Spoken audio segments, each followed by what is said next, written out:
At an auction, I was able to buy a 1978 Roll-In bandsaw. However, due to the location of the auction, I was not able to get out and inspect it prior to the bidding, so I bid off the photo. It turned out to be in pretty rough shape, but for $600, I still feel that I did all right. They cost $5,000 new. In this video, I'll show you how I restored it to this condition. I'm Paul, and this is Adventures in Fabrication.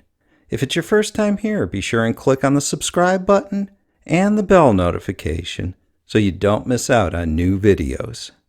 To make this video a little shorter, I'm going to skip showing disassembly.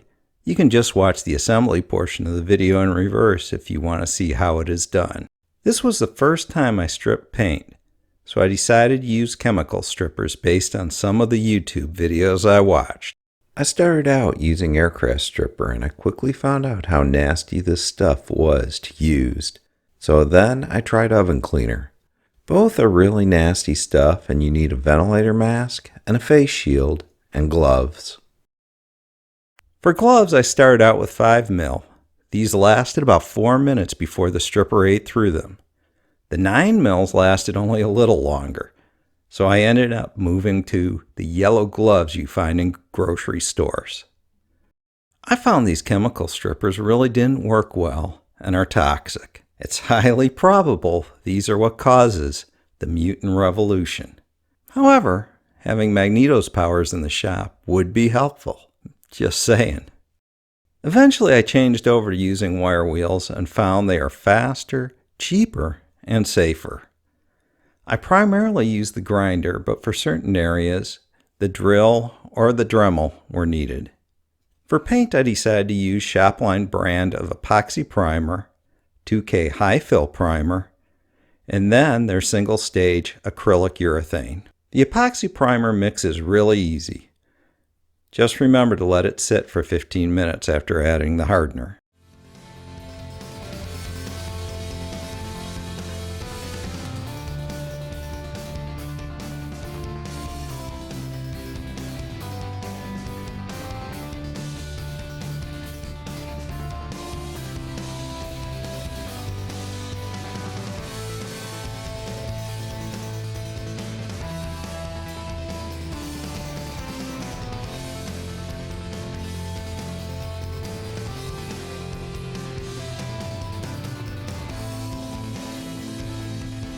To spray it, I used my DeVilbiss SRI Pro with a 1.2mm tip. Because of the size of the saw, I had to paint it in sections. I just don't have the room in my booth for the entire saw at one time.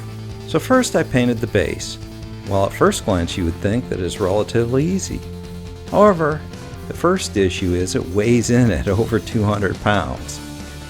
The sides of the base are made out of a 1/4-inch plate. The saw was handmade and built like a tank. There are also lots of nooks and crannies, so I needed a strategy. What I decided to do was flip the cabinet over and paint the bottom and the parts that would be difficult to paint once upright. I'd put on both the primer and the paint. Then I would flip it over, tape these areas off, and prime and finish the remaining areas. Painting of the cabinet would be spread over 3 days. On the first day, I'd prime and paint the bottom. Second day, flip it over, prime the rest of it, spray on 2K high fill primer, and sand the exterior smooth. And then on the final day, I'd paint it. To keep this video semi-reasonable in length, in many cases I'm only showing the first coat of paint. Typically I put on 2 or 3 coats.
Here I'm putting on the final paint on the bottom and hard to reach areas.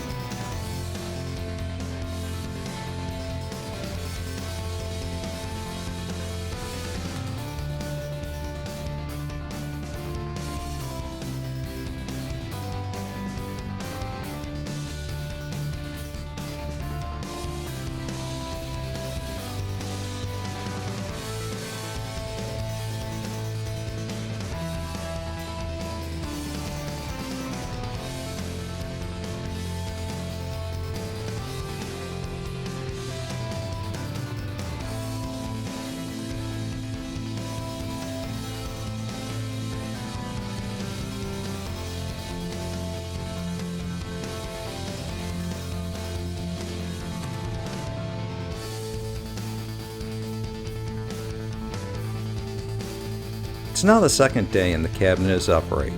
I'm putting on the primer.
Mixing the 2K high fill was difficult.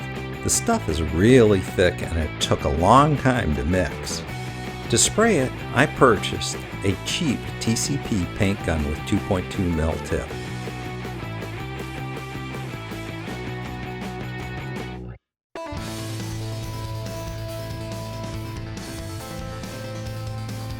While the video only shows me putting on one coat, I actually put on 2 coats of the 2K high fill primer.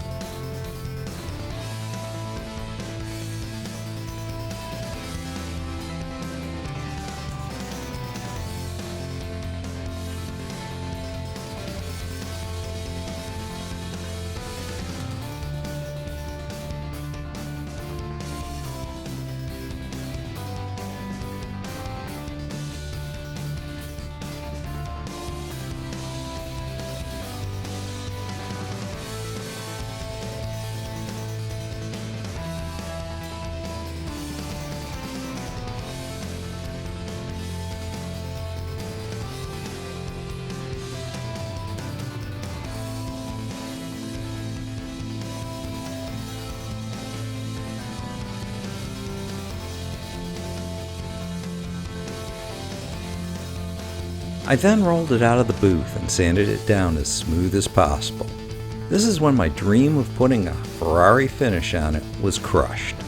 The 2K high build primer just wasn't thick enough to cover all the imperfections from weld joints and manufacturing in general. So I was going to end up having a pretty looking tank. Next time, I'll need to use a polyester filler like slick sand. Well, we all live and learn. Now I'm spraying on the acrylic urethane with my DeVilbiss SRI Pro with 1.2 mil tip. As you may have noticed, I have learned and added a flex connection between the gun and the hose. It really helped out.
The upper unit weighs in at over 100 pounds, so I needed to use my hoist to hold it. I'm skipping showing the epoxy primer and 2K primer steps, and only showing the first coat of paint to keep the video at a reasonable length. From a spray painting perspective, the upper unit had a lot of challenges. It has a lot of nooks and crannies, and these are just opportunities for runs. You really need to take your time and resist the urge to try and get 100% coverage on every coat. or you'll end up with runs. I didn't have any runs on the entire project, but I did end up with 2 sags on the final paint on the upper unit. Luckily, they happened in areas where people will think they are just part of the welds.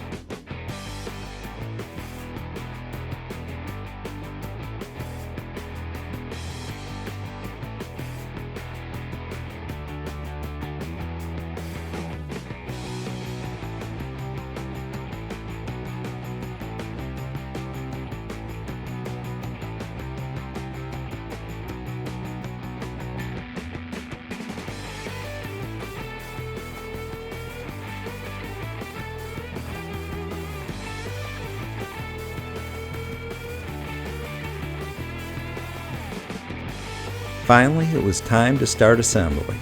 I didn't want to risk moving the upper unit on the hoist and damaging the paint job, so I started out assembling it in the booth. The first piece I put on the base was the hydraulic cylinder retaining bracket. I then installed the return handle and extension arm.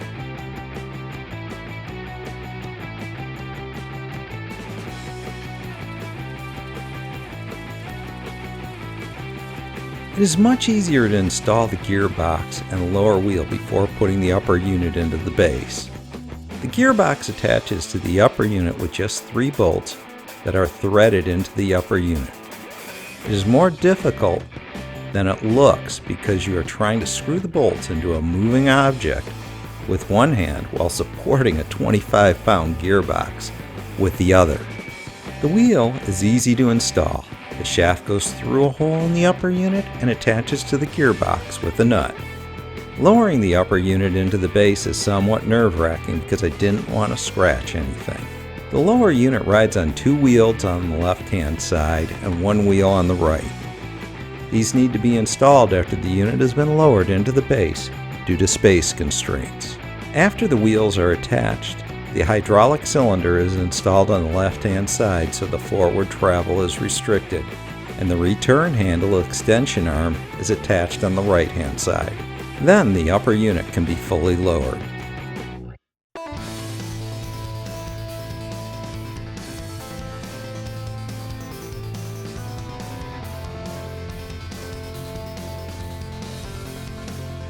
While the motor worked when I got it, it clearly needed some love. From my perspective, it's the wrong motor for the job. It has open vents that debris can get in, and that is a bad thing on a bandsaw, especially a metalworking one. I decided not to put any money or much effort into the motor because at some point in time, a sealed motor needs to be installed. So my goal was to clean it up and replace the broken pulley. When I pulled the end cap off, I was surprised to see an open bearings instead of sealed bearings. I then noticed a feature that I'd never seen in a motor before: a mud wasp nest. It took me about an hour and a half to get it all cleaned up and repack the bearings. Here I'm assembling the upper wheel slide assembly, which controls the vertical travel and the tilt of the upper wheel. Assembling it is pretty easy, and keeping all the bolts straight was easy. About 95% of the bolts on the entire saw are 3/8/16 in varying lengths.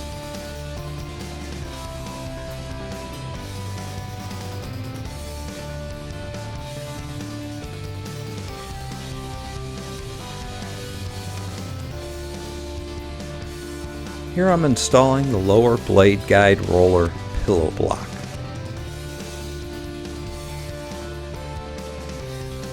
Motor installation is pretty straightforward with 2 retaining brackets on the upper unit. The motor has a round bar attached that allows it to swing up and down and use gravity to maintain tension on the drive belt. The knob on the return handle was pretty beaten up and worn, so I decided to smooth it out and buff it out on my drill press.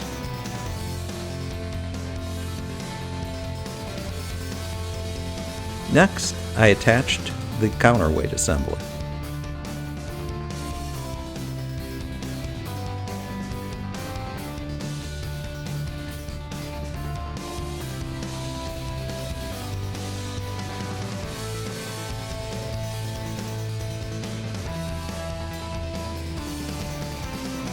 Reattaching the electrical switch was pretty easy and straightforward. Just 4 wires on a ground wire.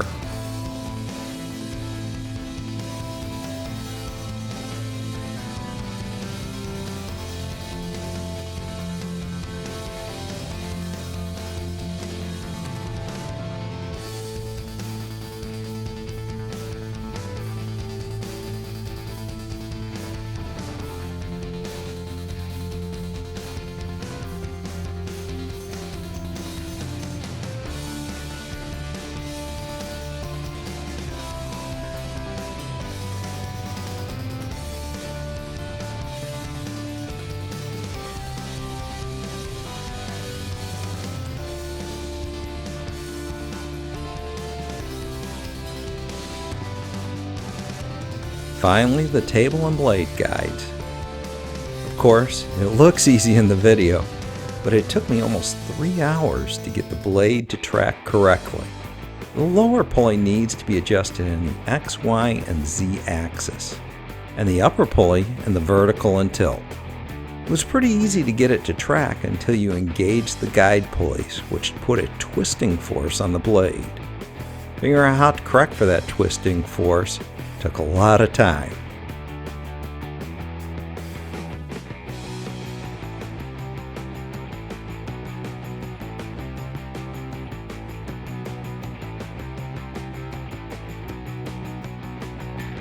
One last item to clean up was the nameplates. While I couldn't bring them back to new, I did want to remove the latex paint that was on them from a previous repaint job. To do this, I used a heat gun and a little wood stick. The last thing to install was the door and the nameplates.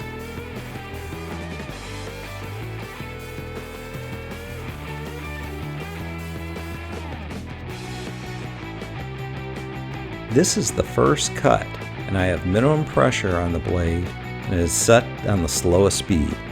So it took a lot longer than it normally would take, so I sped up the video.